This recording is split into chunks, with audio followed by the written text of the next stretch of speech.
Hey teachers, let's talk about cutting edge technology for piano lessons. No, not you. Using modern technology in our piano lessons can really enhance them. Here are a few ways that tech comes into my piano teaching. So the first way I use tech really regularly in my teaching is I use my iPad and the app Fourscore for showing flashcards. This might seem like such a simple thing. Maybe you don't use flashcards a lot in your teaching. In my teaching, I do use them. We do a couple of challenges called the Minterval Challenge, which is about intervals, and the 60-second challenge, which is for note names. And we do some other flashcard type things as well, but those are the two big ones. And when we're doing that, I used to be sitting on this side of the piano, so I would be sitting slightly more forward from where I am right now. And I would be holding up flashcards to my student who was sitting at the piano right here. And I would have to hold them up and turn them. And because it's a timed challenge, I was always a little bit stressed that one wouldn't turn. Maybe other people don't care about this stuff, but I was like, no, I can't be the one holding them back. So I was always like pretty on it with turning those flashcards. And we never had any major mishaps. And of course, we could restart it if we did. But I was always kind of leaning across at a kind of awkward angle. And when you do these things once, it's not a big deal at all. When you do it day in and day out in your teaching, it's not very good for your body to be at this weird angle all the time. So at some stage, I switched, I think it was actually because of the pandemic, I switched to showing flashcards on a screen. And I created our screen-friendly versions of these flashcards that we have in the Vibrant Music Teaching Library now. And initially, I created them so I could show them on a separate screen so that we were distanced and I was flipping them from my computer. But now I have them on my iPad and I just flick them using the app Fourscore. That's just my favorite score reading app. So I flick them forward for the student and it's so much easier. I don't have to lean at an awkward angle. I can stay completely out of the student's way, just pop the iPad up there and stand off to the side and easily quickly tap for them when they've got the correct answer, tap to the next card. Next up is no surprise if you know that we run an app called Vivid Practice. So that's one of the biggest ways I use technology in my teaching. It's probably the largest amount of time on any kind of screen that I spend in my actual lessons because I'm someone who updates all the assignments and the practice stuff during lessons. I know some teachers prefer to do it at the end of the day or the start of the next day because they can't focus on the two things at once, and I totally get that.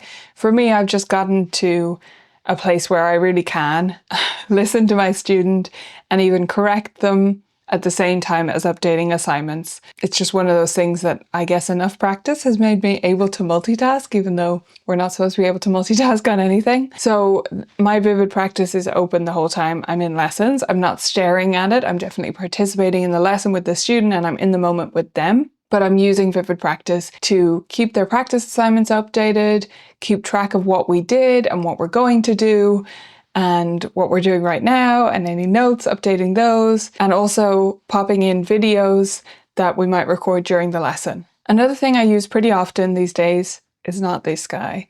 Sorry. It is metronome apps and drumming tracks. So I never used the physical metronome a huge amount. I used to kind of alternate between it and an app. This one that's sitting beside me right here is actually faulty. I dropped it at some point. So it's only a video prop at this stage because it actually gets slightly faster, I think it is. Could be slightly slower, I don't remember, as it goes. So that's not super convenient. And when it did that, I decided I'm not going to replace it. An app does just as well. We really don't need a physical metronome. The app that I use the most is called Practice Plus. When I got it, it was on special offer and the price seems to vary a lot. So if it's really expensive when you look it up, I don't think you should pay a huge amount of money for a metronome app. I don't think that's worth it. But at the time I got it, it was very affordable and I do love it. It's a really great app. It has a really nice sound to the analog metronome and I love the way it's set up with the subdivisions and everything. I sometimes use that and I sometimes use the inbuilt metronome that's in this piano. This is my Kwai hybrid piano, so it has a little screen that I'm pointing to that you can't see. There's a little touch screen on the side there, and that has a metronome and it also has drumming tracks. If you don't have drummers built into your piano, you can use an app called Super Metronome Groovebox to have a drummer be the metronome for your student, which is great. Or you can also just look up YouTube for drummer tracks. So like drumming backing track 80 BPM will get you a ton of results. You can put in different time signatures, different styles, and there's loads of them on YouTube as well. Another thing we do a lot is simply recording videos with a phone or a camera. So you can kind of see my tripod right now. I have a camera that's always positioned over the keys here. So we sometimes use that. For some things we want a close-up angle and I use my phone to record. You definitely don't need the fancy overhead camera to record videos in lessons. I just happen to have it set up because of all this work I do. So we do use it, but we also use my phone plenty of the time. And we do that for recording little reminders for students. So there's a rote piece that doesn't have a reminder video and they're afraid they might forget it. There's some technique that we're going over and they want to remember what it feels like or what it looks like when they do it correctly. Little things like that. Take out the phone, record a quick video. I post it in Vivid Practice so that it's in their app, all set up for them, and it means they're much more likely to retain the information we're going through in lessons. I also sometimes use, or in a way, it stops me from using technology, my watch, which is right here. So I have an Apple Watch now. I used to have a much cheaper Garmin one, which was also great. Fun story, I lost it climbing a mountain. I fell over, it was like a really marshy kind of situation on the hike, and I fell over and I didn't notice that it slipped off my wrist because it had lost the little tab to hold the strap in place. Anyway, it was old and kind of scratched anyway, so I upgraded to an Apple Watch, but I really don't think you need that level. If there's no other reason for you to have an Apple Watch, I think that's overkill. What I do love is having something on my wrist that can alert me to messages, because I hate to be looking at my phone in lessons. Unless I really have to. When I'm travel teaching, if I'm in a student's home, I do use Vivid Practice on my phone. I make sure to tell the student that, like, hey, this is why I'm looking at my phone. That's all I'm doing. I'm not texting my friends. Like, this is what's happening. And it's not that they're going to accuse me of anything. It's that I want to be upfront with them because I think they're surrounded by a world where people are constantly distracted from talking to people in person by their phones, which, yeah, is a whole other story that we could go into. But I want my students to know I am present with you. This is what I'm doing on my phone. When I'm here, I really prefer not to use my phone unless it's for something specific, like recording a video.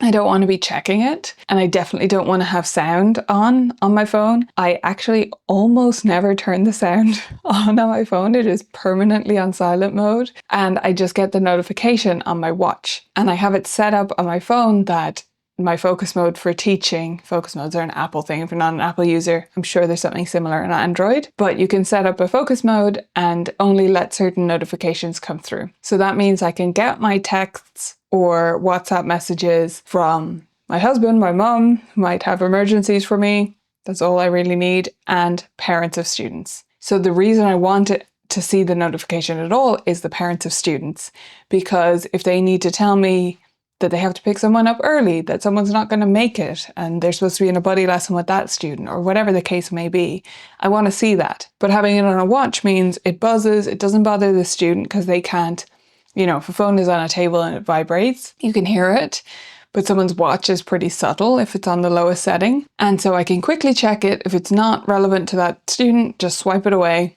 and forget about it. And I just love that. So I discovered that through having my simple little Garmin fitness thing. Now it's an Apple Watch. It could be any smartwatch. It doesn't even have to be very smart if you just want to get the notifications. I do find that super handy. Another way we use videos in my lessons is for instant playback. So this is where we record a video of a student playing, but not for reminders for home practice, not for footing in Vivid Practice at all, just to record it and then watch it together. I usually use my iPad for this because then it's just easier to instantly play it back on a bigger screen. Or sometimes if it's a thing we can do on an overhead view, if that's going to be a good angle, I'll record it on my computer and we'll watch it on the screen together there. The point of this is for students to correct themselves. You can record something they're playing that has some kind of error, anything really. It could be wrong note, a funny rhythm. It could be a technique issue. That's a great one to use this for. Or it could be, oh my gosh, really anything. Lack of dynamics, artistry, whatever. You record a video and you just watch it together. and you ask them questions about it. And then they get to discover and correct things for themselves. Quite a few modern books include backing tracks, which I love. Some have like a full band going on and some have a more simple backing track, but whatever it is, it's great to be able to play along with that and have that as a goal for performance, to be able to play at that tempo, to stay with the backing track. It teaches students to keep going even when we make mistakes, to play in really good rhythm even if we play the wrong notes, stuff like that.